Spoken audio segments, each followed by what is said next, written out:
Por hoy, el papel del laboratorio clínico está enmarcado en que el 70% de las decisiones médicas se toman a partir de los resultados que emite el laboratorio. Por ende, si nosotros decimos que el 70% de las decisiones que toma el médico están basados en nuestros resultados, pues obviamente tenemos ahí la probabilidad de que el 70% de los eventos adversos que ocurren en los sistemas de salud y en las atenciones clínicas se deriven de los resultados, ¿cierto?, del laboratorio. Es aquí donde es preponderante establecer una estructura de aseguramiento que realmente asegure esa confiabilidad y veracidad en el resultado, entendiendo que cualquier decisión que tome el médico y que dependa de un resultado del laboratorio clínico, indirectamente pues va a ser responsabilidad del laboratorio el apoyo y la gestión de ese evento adverso. Es por eso que nosotros, desde la estructura del aseguramiento de la calidad, debemos fortalecer nuestra estructura y parte de ello está en la evaluación del desempeño de nuestras pruebas a través de las pruebas de evaluación externa, ensayos de aptitud o control de calidad externo que también son conocidos. Como les decía anteriormente, perdón, el enfoque para definir pues, la frecuencia como tal del control de calidad se asocia mucho al impacto que tiene este ensayo frente a los resultados de la hora frente a los resultados emitidos. Por lo tanto, siempre debemos tener un enfoque de seguridad del paciente.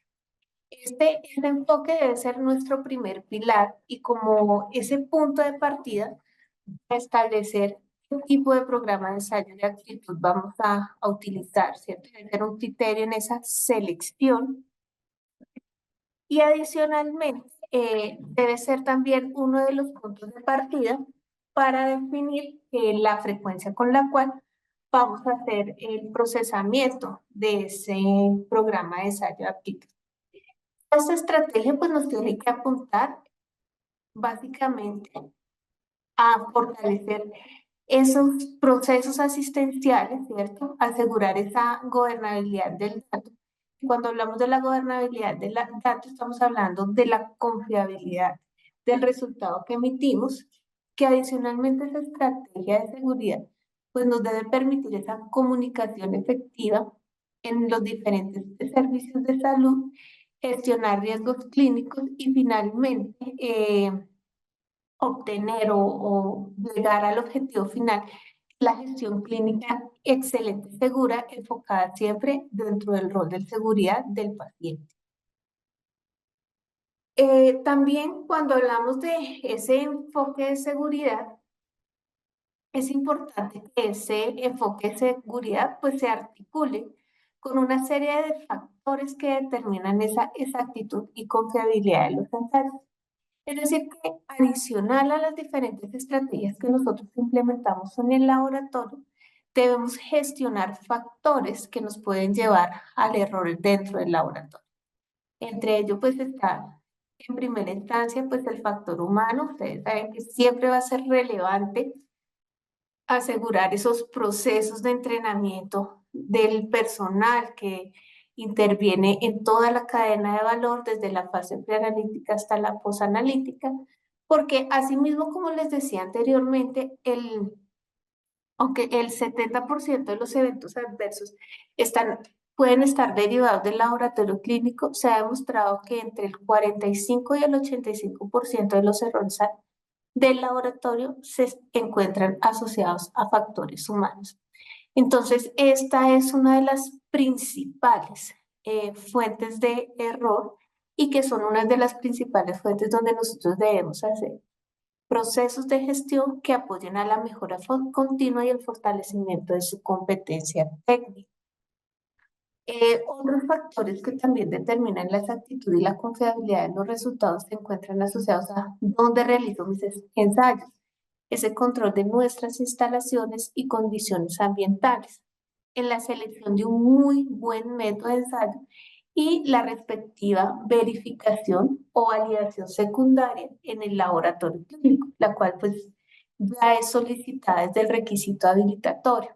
También se debe hacer una correcta gestión del desempeño de equipos, entendiendo que este desempeño de equipos está enmarcado en la gestión que se hace a partir de los programas de mantenimiento y de aseguramiento metrológico y las rutinas diarias que nosotros implementamos previo al procesamiento de nuestros pacientes. Muy importante también asegurar la trazabilidad, entendiendo que la trazabilidad hoy por hoy está muy alineada a una norma internacional que es la ISO 17511, donde tenemos que asegurar esa comparabilidad, ¿cierto? Al mejor comparador disponible y en condiciones ideales a ese gold estándar al cual están asociados nuestros métodos de ensayo. Igualmente, debemos hacer una correcta gestión. Oh, por Dios, un gallo. Una correcta gestión en la manipulación de muestras, ¿cierto? Y en esa fase preanalítica, donde también eh, se encuentra muy asociado el error del factor humano. Vale la pena recordar siempre que en el laboratorio clínico nosotros tenemos implementado controles de calidad y cuando nosotros hablamos del control de calidad y aseguramiento de la calidad, estamos hablando de actividades complementarias. No es lo mismo hablar de control de calidad que hablar de aseguramiento de la calidad, entendiendo que siempre nuestra estrategia de control de aseguramiento de la calidad, de control de calidad en el laboratorio, está fundamentada en dos eh, estrategias fundamentales. Una, el monitoreo del error aleatorio y como segundo, el monitoreo del error sistemático. El error aleatorio, recuerden que afecta la precisión. Nosotros lo cuantificamos en el laboratorio a partir del coeficiente de variación y siempre lo monitoreamos e implementamos acciones a partir de los resultados del control de calidad interno.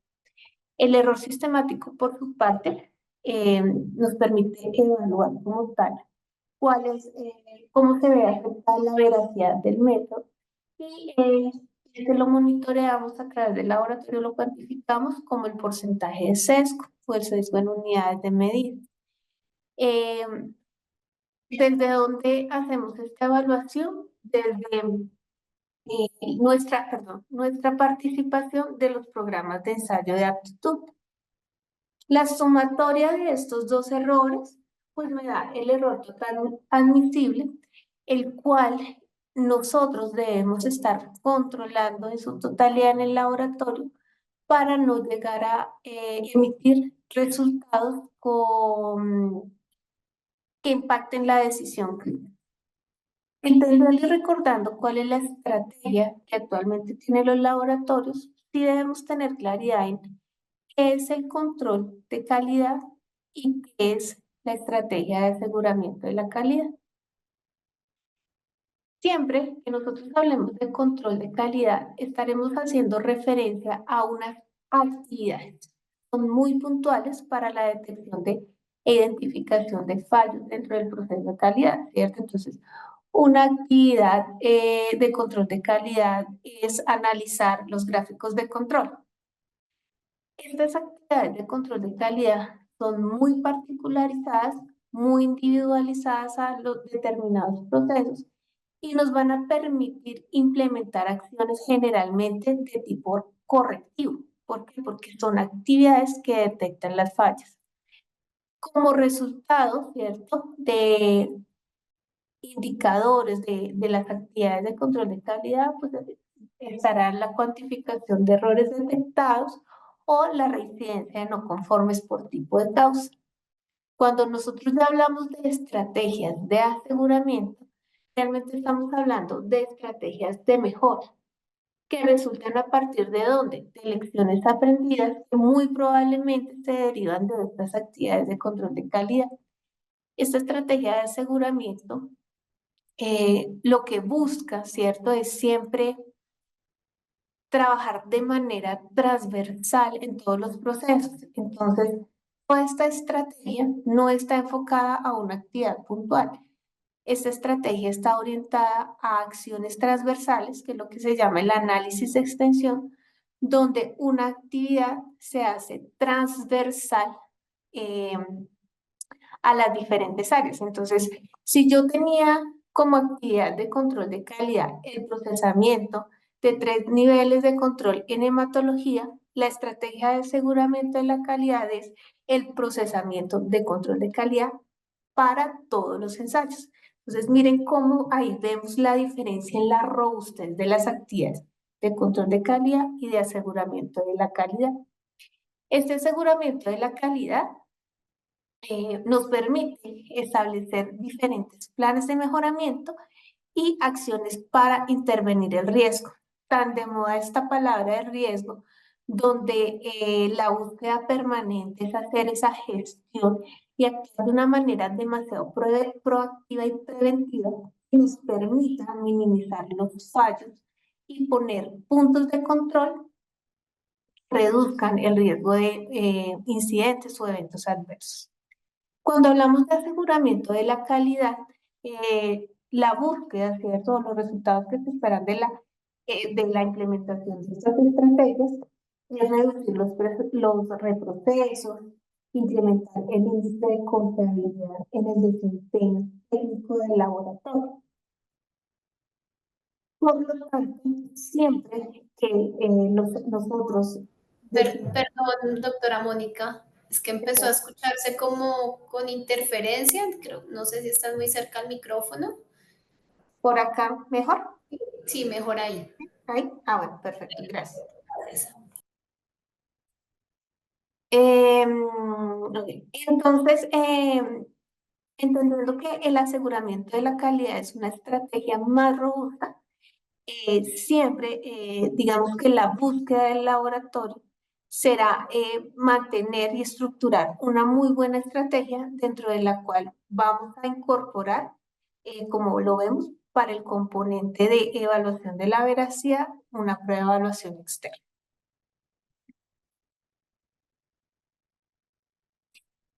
Miren que desde el modelo de la gestión de calidad analítica, siempre, tanto para el control de calidad interno como para la evaluación externa a través de nuestro ensayo de aptitud, debemos tener 2 enfoques, un enfoque analítico y un enfoque de proceso. Para, digamos que efectos del día de hoy, nos vamos a enfocar más en el modelo, ¿cierto?, de evaluación externa, donde el enfoque analítico netamente es que evaluar la veracidad de nuestro test o nuestro método de ensayo. Pero en el enfoque del proceso, que es realmente lo que impacta sobre el paciente, está en asegurar esa validez del resultado y realmente la prueba de evaluación externa o ensayo de aptitud está muy orientado a ser una herramienta de seguridad, no solo para el paciente, sino para el cliente, entendiendo que el cliente para el laboratorio pues es el médico, es el servicio de salud al cual nosotros le estamos liderando como tal nuestros resultados. Miren que los factores, ¿cierto? Ya entendiendo eh, este modelo de gestión, ese modelo debe tener un único objetivo, que es la gestión clínica, a través del cual se busque la efectividad, eficacia y eficiencia en la calidad de los resultados que emitimos. Entendiendo que en la efectividad lo que buscamos es ofrecer a los pacientes los mejores resultados posibles. Y los mejores resultados posibles, ¿cuáles son? No aquellos que no lo hablemos de que son aquellos que salen sin error, porque el error es latente en el laboratorio.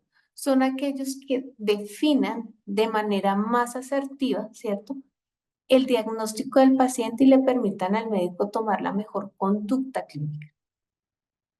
Deben ser eficaces teniendo en cuenta que deben ser acordes con la información científica disponible para cambiar de modo favorable el curso clínico de la enfermedad y la calidad de vida.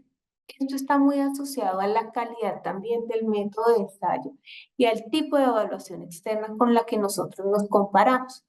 Siempre mientras haya, ahí sí, la mejor evidencia científica posible y el mejor método disponible, esa debe ser la orientación del laboratorio para asegurar esa calidad en el resultado.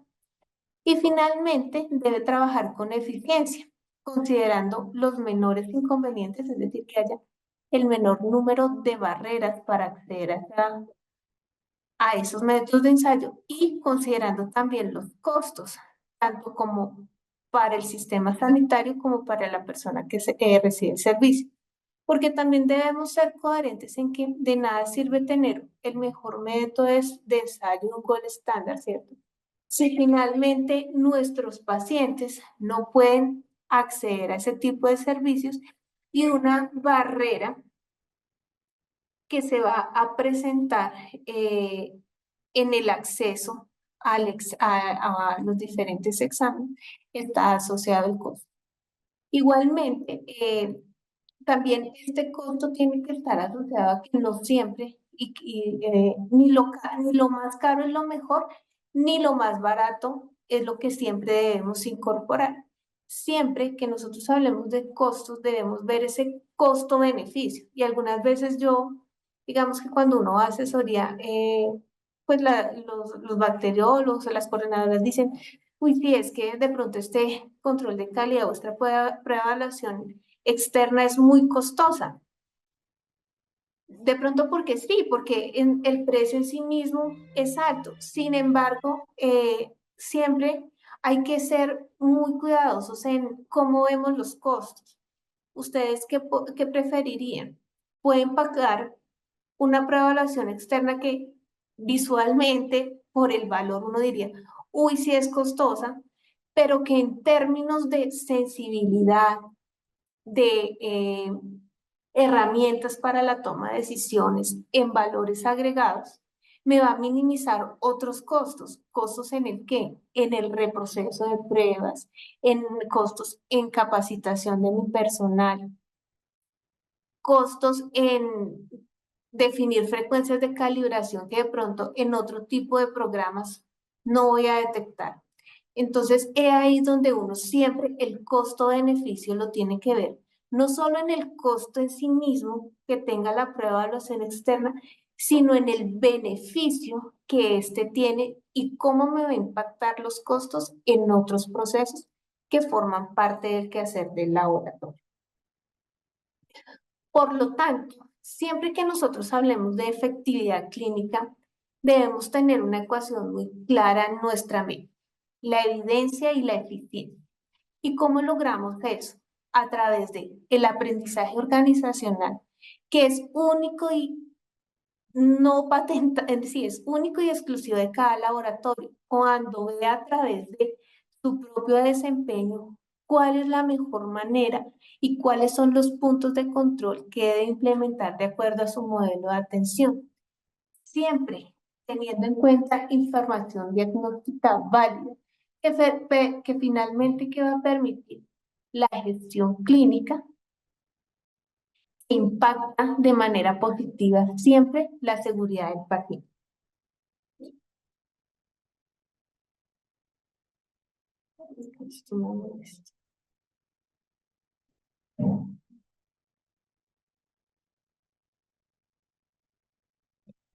Entonces, en ese orden de ideas, el aseguramiento como estrategia, ¿cierto? Debe ser entendida como una herramienta de seguridad del paciente. Es una herramienta y desde la misma prueba de evaluación externa que me permite hacer vigilancia, entendiendo que nosotros en el laboratorio hacemos tecnovigilancia y reactivovigilancia, porque desde allí yo veo cómo está el desempeño de mi equipo, cómo está comportándose los reactivos en el laboratorio y en algunas oportunidades, a partir de los resultados de la prueba de evaluación externa, hemos podido generar alertas cuando hay un comportamiento común en un determinado lote de reactivo o en un determinado dispositivo.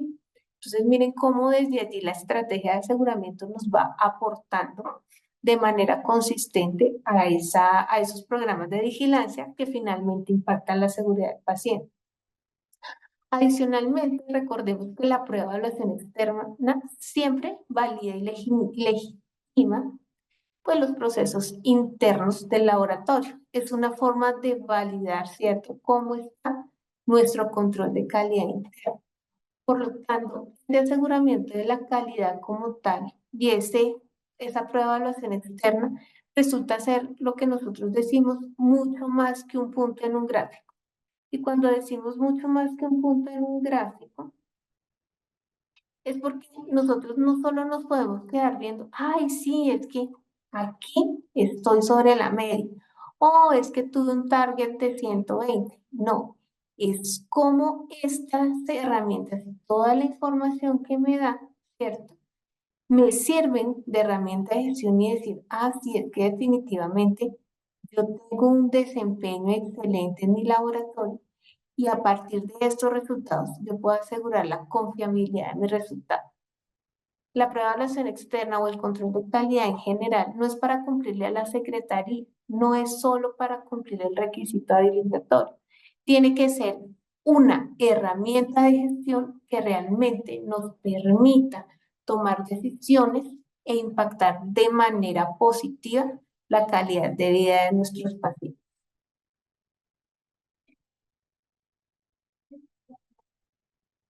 Quiero quitar esto. Entonces, miren, ya hablando de por qué es importante participar en un ensayo de aptitud y cómo vamos a definir esa frecuencia, lo primero que tenemos que entender es que nosotros participamos en un ensayo de aptitud con un objetivo muy importante y es la reducción de riesgos de, hay un micrófono abierto. La reducción de riesgos, ¿cierto? De Yo no generar recuerdo si con Royce esa reducción de riesgos, ¿cierto? Desde el impacto clínico y la gestión del riesgo, nos debe asegurar la validez del resultado. Entonces, miren que uno de los puntos importantes para definir, ¿cierto? ¿Por qué participar y con qué frecuencia voy a participar en un ensayo de aptitud? Debo evaluar es, bueno, yo, ¿qué quiero asegurar con esto? Entonces, tengo que asegurar la validez del resultado. Quiero evaluar y confirmar cómo está el desempeño de mi laboratorio. Es decir, que con esa evaluación del desempeño del laboratorio y el aseguramiento de la competencia técnica del mismo, estoy aportando a la gestión clínica y a la seguridad del paciente. También me permite entender o evaluar cuando yo participo en un ensayo de aptitud. Puedo evaluar las características de desempeño de un método y compararlo con otros que estén en el mercado. Cuando uno empieza a ver en esas comparaciones, bueno, y cómo es el desempeño de las otras pruebas, también puede tomar decisiones para hacer una renovación tecnológica. También me permite evidenciar las tendencias, ¿cierto?, que se pueden presentar en el desempeño y frente a esas tendencias, pues uno ya, si yo empiezo con un SDI de 0.5 en mi prueba y empiezo a subir en el siguiente a 1, luego voy a tener un SDI de 1.5, pues yo no puedo decir, ah, sí, es que como está menor de 2, estoy bien. No, es que mire que esa tendencia a acercarse más al 2 te está diciendo que hay una tendencia en su desempeño y que necesariamente usted debe empezar a implementar una acción de tipo preventivo para que su prueba no se salga de control. También nos permite identificar los problemas, como les decía anteriormente, de los métodos de ensayo, si se requiere incrementar una frecuencia en la calibración de las pruebas y evaluar de manera independiente, ¿cierto?, el desempeño de la tecnología y de los reactivos empleados en cada uno de los métodos de ensayo. Es decir, nos aporta en la validez, ¿cierto?, y en la vigilancia que hacemos a través de los programas del Tecno y Reactivo Vigilancia.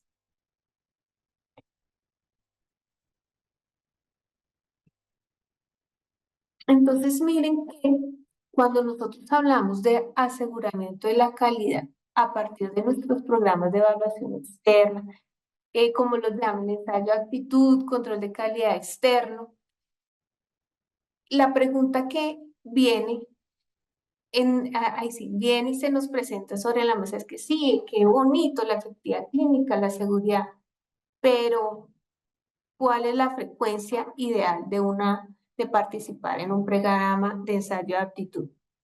Y entonces uno escucha a los expertos que dicen, no, es que la frecuencia debe ser quincenal, mensual, bimensual, trimestral. Perdón, Finalmente, dime, te nos fuiste en unos segunditos. un segundo, Pues sí, repite, ok, ahí bien, tan raro, está molestando. ¿Ahí me escuchan? sí, Sí. sí. Entonces les decía que cuando nosotros queremos definir cuál debe ser la frecuencia, perdón, tenemos que definir o establecer, ¿cierto? Varios aspectos relevantes para tenerlo en cuenta. Les decía anteriormente que los expertos, algunos dicen, no, es que la frecuencia ideal es quincenal, la frecuencia debe ser mensual, bimestral, trimestral. Todos nos dan una serie de valores que uno finalmente dice, pero ¿cuál es la realidad?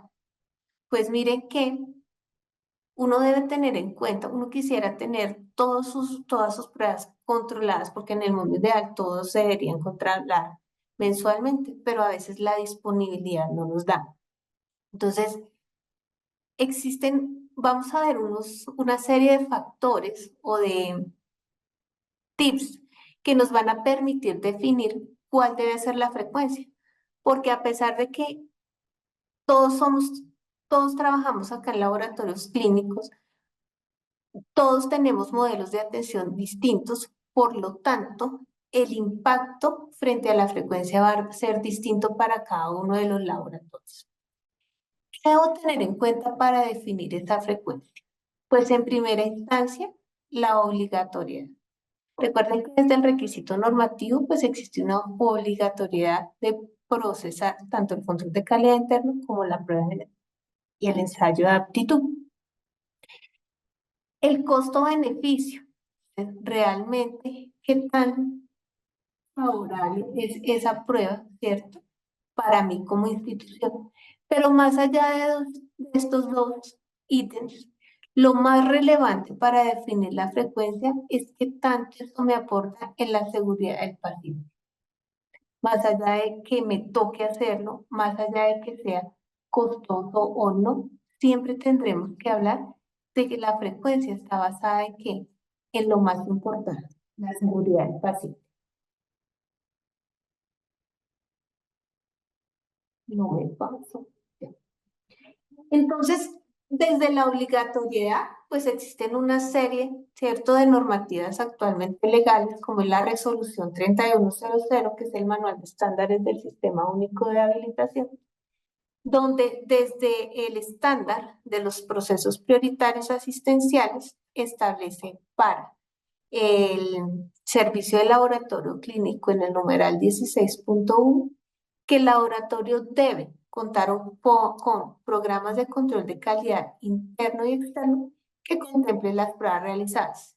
Es decir, toda prueba del laboratorio, así se monte una sola vez al mes, debe contar con control de calidad interno y control de calidad externo o ensayo de aptitud. ¿Listo? Desde la resolución 1619, donde están inmersos todos los eventos de salud pública, también desde el estándar 6.10 establece que el laboratorio debe participar en pruebas de evaluación externa, directa e indirecta del desempeño, con el fin de evidenciar la competencia técnica de los ensayos que realizan en el laboratorio. Entonces, miren que desde la obligatoriedad ya nos dice que debemos tener un programa de control de calidad interno y externo. Aquí no nos dice cada cuánto, pero digamos que desde las visitas de habilitación siempre nos piden la participación en los programas de evaluación externa. En el caso de los laboratorios que ya se encuentran acreditados conforme a la norma ISO 15189, y ahora más donde, por ejemplo, se volvió obligatorio para los laboratorios de tamizaje neonatal acreditarse, ya eso no es el lujo que tenían unos. Ahora todo el que quiera hacer algunos exámenes como son el de tamizaje, que son eventos de salud pública, tendrá que acreditarse. Establecen su numeral 737 que el laboratorio, ¿cierto?, debe monitorear el desempeño de los métodos de examen comparándolo con resultados con otros laboratorios. Incluye que la participación en programas de evaluación externa apropiados para los exámenes. ¿Y que se incluyen quiénes? Las pruebas de POCT. Entonces miren que desde la misma regulatoria, ya no solo los exámenes generales del laboratorio deben tener control de calidad interno y externo. Aquí también ya empezamos a hablar de los POCT y también desde el requisito habilitatorio en la resolución 200, en la 3100 y en la 1314 establece la obligatoriedad de participar en pruebas de evaluación externa cuando tenemos pruebas POCT. También nos dice la 15189 que estas muestras de evaluación externa pues deben ser procesadas por el personal que realiza rutinariamente los procedimientos de examen, ¿cierto? Porque es una forma de evaluar ¿qué? Su competencia. Y adicionalmente, estos programas de ensayo de aptitud deben en la medida, en lo posible, ¿cierto? ¿Y por qué lo dicen lo posible? Porque en la realidad de los laboratorios es que no existe para la totalidad de los exámenes, en especial algunos eventos de salud pública, programas de evaluación externa que nos permiten dar cobertura a ese requisito. Pero más allá, estos programas seleccionados pues deben asegurar tres aspectos importantes. Uno, que nos permitan evaluar de manera objetiva el método de ensayo. Esa muestra que nos suministra ese programa de ensayo de aptitud sea lo más similar a la muestra del paciente y que tenga desafíos clínicamente relevantes. Es decir, que me evalúen diferentes, el rango dinámico de la prueba tenga muestras normales, patológicas altas, patológicas bajas, para que yo sí vea cuál es el desempeño en los diferentes niveles de concentración.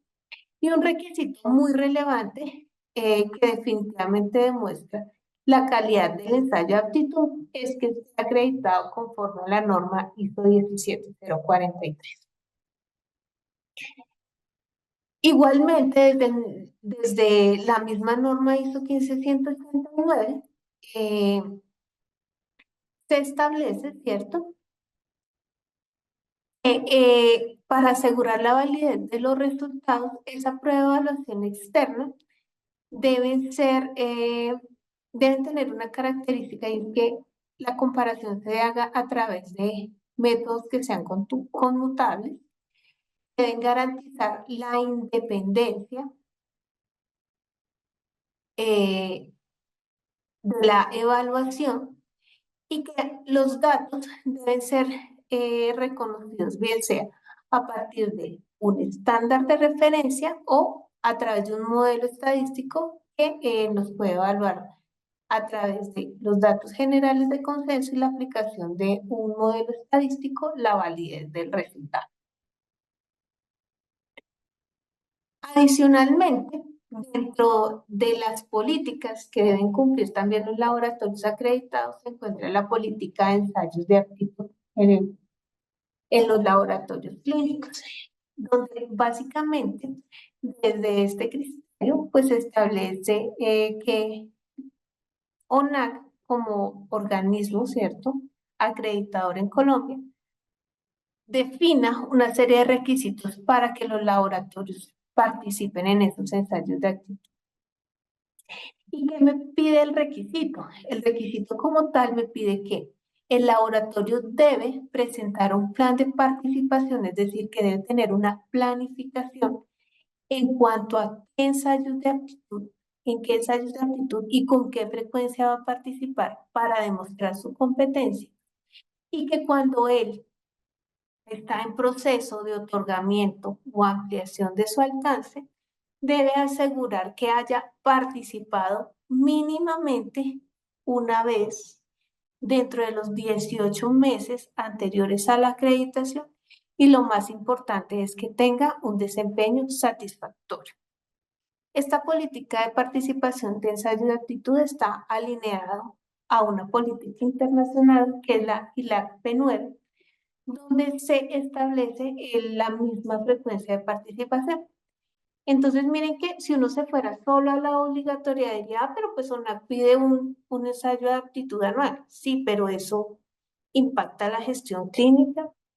Usted tendría la tranquilidad de que participa una vez al semestre, una vez al año, y si su participación fue en julio y resulta que el próximo ensayo de aptitud vuelve a presentarse en enero del siguiente año y presenta un desempeño insatisfactorio, ¿qué conclusión usted puede tomar de julio a diciembre que qué pasó con sus pacientes?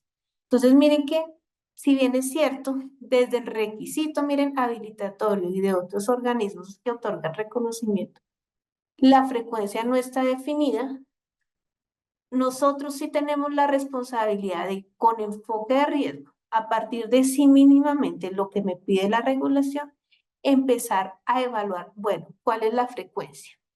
¿Cuál es la frecuencia real que yo debo tomar?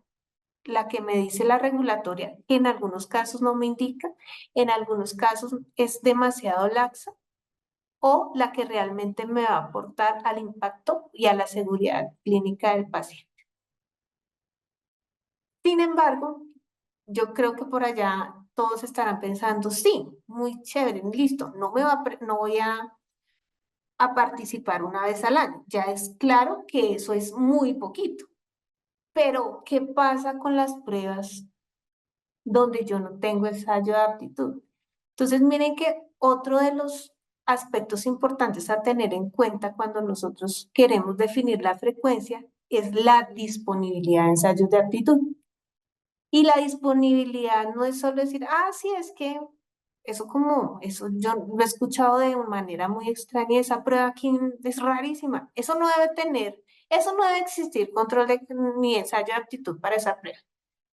No es cierto, miren. Para que uno pueda asegurar que no hay disponibilidad del ensayo de aptitud, debe entrar a la base de datos del EPTIS. El EPTIS es un banco de datos donde se encuentran registrados la totalidad de proveedores de ensayos de aptitud que existen en el mundo. Y que a partir de esa información usted sí puede llegar a acceder a, no digo la totalidad, pero sí entre un 70 y un 80% de los ensayos de aptitud para las pruebas del laboratorio. Esta base de datos, pues, se estableció desde el año 2000, imagínense, ya lleva 24 años, y se ha ido alimentando poco a poco.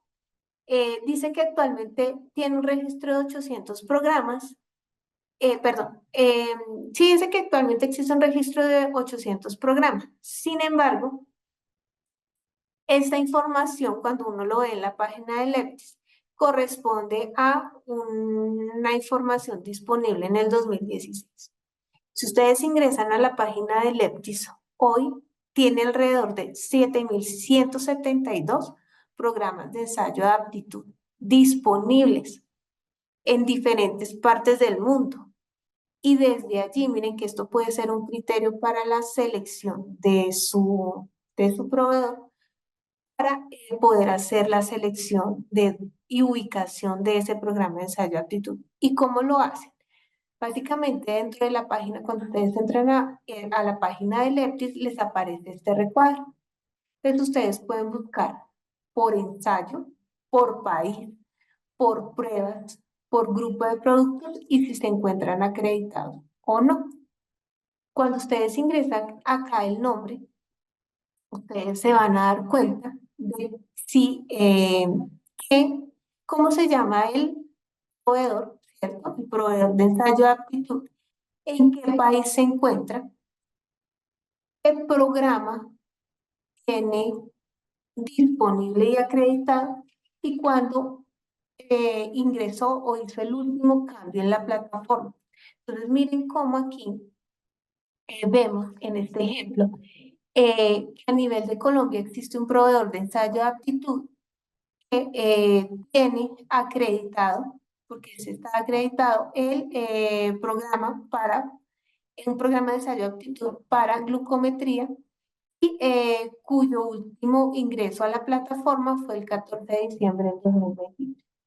De esta manera, ustedes pueden indagar cuál es la disponibilidad de pruebas y de proveedores que existen en el mundo y así empezar a ubicar dónde, ¿cierto?, pueden adquirir esos programas de ensayo de aptitud. Entonces ya vimos que dentro de los aspectos que vamos a tener en cuenta está la disponibilidad y parte de la seguridad, ¿no? Y entonces uno acá dice, bueno, y desde la utilidad, ya sé que está disponible, ya sé que es obligatorio, pero cualquier programa de evaluación externo me sirve. Entonces miren que también para la selección de esos programas de ensayo de aptitud, tengo que ver cuál es la utilidad del programa para mi laboratorio. ¿Qué herramientas de evaluación tiene para que me permitan establecer medidas preventivas? Y entonces aquí tengo que establecer qué características debe cumplir mi programa de evaluación externa, mi ensayo de aptitud.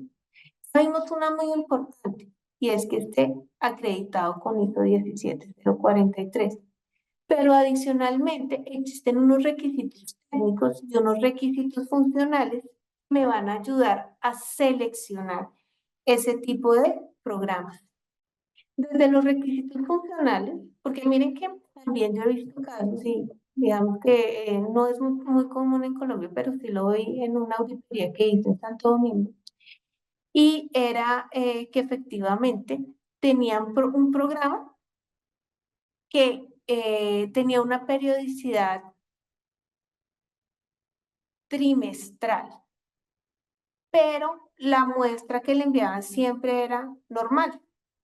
Y había otro programa que tenía una disponibilidad un poco más amplia, pero que sí le evaluaba el rango dinámico de la prueba y que adicionalmente tenía otros valores agregados. Entonces es ahí donde uno dice, debo seleccionar también el programa de ensayo de aptitud conforme a unos requisitos funcionales y unos requisitos técnicos, no solo por la periodicidad con la que me envían las muestras. Entre esos requisitos funcionales, pues se encuentra uno, la oportunidad con la que me entregan el resultado. De nada me sirve una prueba de evaluación externa en la que yo participo mensualmente, pero el resultado me lo entregan ya cuando me toca procesar la siguiente muestra. No, en tiempo real, la oportunidad de entrega de los resultados, una oportunidad coherente es alrededor de máximo entre 5 días hábiles después de que yo reporto el resultado. También debo tener en cuenta cómo hago el reporte de mis resultados, qué tan amigable es. Lo hago a través de una plataforma web o no, tengo que pasar a mano los resultados y mandarlos por fax. Eso también son requisitos funcionales que debo tener en cuenta. ¿Qué me ofrece de valores agregados, asesoría y capacitaciones el programa? No todos los programas de ensayo de aptitud cuentan con valores agregados. Unos simplemente les envían las muestras, ustedes reportan en las fechas programadas y les devolvieron su informe. Otros sí presentan valores agregados que les ayudan a fortalecer la competencia técnica de los laboratorios. Es aquí donde yo les digo, doctores, que el costo no es tan importante en el control, sino es revisar los requisitos realmente cómo otros valores agregados me ayudan a minimizar costos en la operación y a fortalecer la estructura del laboratorio. Otro requisito funcional es el número de participantes. En un programa de ensayo de aptitud, el número de participantes o de laboratorios con los que me puedan comparar, pues no debe ser menor a 5. Estadísticamente, se considera aceptable un grupo de comparación, un número o un N mayor o igual a 5. Y pues la acreditación 17043, la cual pues asegura esa competencia técnica del producto de ensayo de aptitud, así como la 15189 asegura la competencia del laboratorio clínico. Existen normas que también aseguran la competencia en los programas de ensayo de aptitud. Existen otros requisitos que son los requisitos técnicos, como es la conmutabilidad de la matriz, ¿cierto? La equivalencia de matriz. Estoy entendiendo lo que, si bien es cierto, la matriz debe ser lo más, ¿cierto? La matriz ideal es aquella que se comporta lo más cercano al resultado, al paciente, eh, pero que también nosotros debemos de, asegurar que exista esa equivalencia de matriz frente a lo que el proveedor validó desde manufactura. Me debe evaluar los diferentes niveles de concentración, es decir, el rango dinámico de la prueba. Si son test cualitativos, pues que tengan muestras positivas, negativas. Si son test cuantitativos, que tengan muestras que cubran tanto el rango de normalidad, yo siempre abro comillas en normalidad porque la normalidad es muy subjetiva, pero que también contenga resultados fuera del intervalo biológico de referencia, bien sean patológicos altos o patológicos bajos. Que a partir de las herramientas estadísticas, ¿cierto?, me permitan establecer las metas de calidad. Y creo que quienes han entrado a los webinars de Alba Cecilia han visto que ahora las metas de calidad están muy basadas en el estado del arte y en el estado del arte asociadas a las mismas metas que han establecido los programas de ensayo de aptitud. Es importante también que nuestro programa tenga unas herramientas gráficas que nos ayuden a evaluar estas tendencias en el desempeño y que adicionalmente me permita o me haga una evaluación del comportamiento propio a todos los métodos y a la especificidad metrológica, entendiendo la especificidad metrológica que corresponde a mi misma metodología o a mi mismo equipo, ¿cierto? Y que esto que me permite, digamos que hacer una evaluación más objetiva de cómo se están comportando sus métodos en los diferentes laboratorios y cómo está ese desempeño frente al material de referencia que nos envía. Obviamente aquí es muy importante tener en cuenta las frecuencias evaluativas, donde desde la experiencia los programas, ¿cierto?, que tengan una mayor frecuencia evaluativa, pues nos van a ayudar a tomar decisiones en tiempo real, ¿cierto? Y en una periodicidad más inmediata frente a las fallas que se puedan presentar en el control de calidad. Es muy importante, doctores, que ustedes tengan en cuenta cuando seleccionan estos programas de ensayo de aptitud y les dicen que están acreditados con la ISO 17043. Revisen el certificado de acreditación donde les referencia, ¿cierto?, el alcance del método del programa acreditado. Entendiendo que así como en la 15189, el laboratorio acredita sus pruebas, la glucosa, el colesterol, los triglicéridos, los proveedores de ensayo de aptitud también acreditan cada uno de los programas. El programa de química, el programa de coagulación, el programa de POCT, el de los glucómetros. Asimismo, ocurre con los proveedores de ensayo de aptitud. Entonces, dentro de los criterios de selección, también ustedes deben tener en cuenta siempre solicitar el certificado de acreditación y validarlo en la página que el proveedor diga con qué organismo se acreditó, entendiendo que pues en Colombia ONAC es el que acredita a los proveedores de ensayo de aptitud, pero en el Reino Unido está UCAS, en México está la EMA, entonces siempre tendrá que ver el origen del programa, qué organismo de acreditación fue el que otorgó el reconocimiento. En ese orden de ideas, digamos que hay tres elementos claves para definir la frecuencia de participación. Uno es la obligatoriedad, que ya nos dimos cuenta que es obligatorio, pero no nos dice la frecuencia. Dos, desde la disponibilidad, porque no podemos, nosotros podremos querer tener una evaluación mensual, pero si no existen programas disponibles, pues tendremos que ajustarnos a la disponibilidad del programa, teniendo en cuenta que ya vimos unas características como tal del programa, ¿cierto? Y el otro pues va a estar muy asociado, me devuelvo acá, desde la utilidad en el que qué tanto valor y qué tanto me aporta ese programa de evaluación externa en mi contexto. Entonces miren que aquí, adicionalmente, ¿cierto? Una vez nosotros ya hayamos definido con qué frecuencia podemos participar teniendo en cuenta esos tres elementos, no debemos olvidar que esa frecuencia de participación, aunque se planifica una vez, no va a ser eterna. Eso no quiere decir que como hace 10 años la implanté, se va a mantener a través del tiempo, porque aquí es muy importante hacer también una revisión de la frecuencia de participación.